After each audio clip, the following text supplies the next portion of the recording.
नजर डालेंगे आलमी मंजरनामे पर।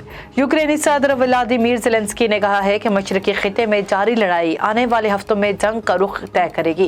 गैर मुल्की खबरसां एजेंसी के मुताबिक वीडियो बयान में कौम से खिताब के दौरान यूक्रेनी सदर का कहना था कि वो रूस के तबाहकुन हमलों के सामने डटे रहे।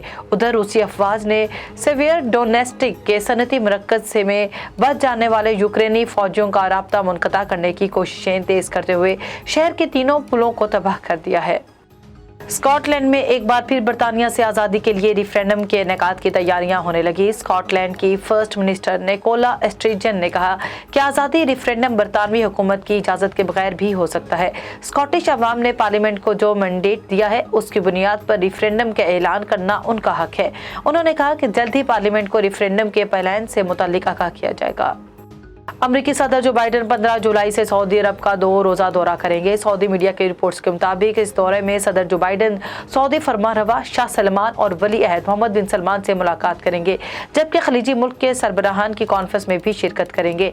खलीजी ममालिक के सरबराहान के अलावा मिस्र के सदर, इराक की वज़ीर आज़म और उर्दन के शाह भी शरीक होंगे।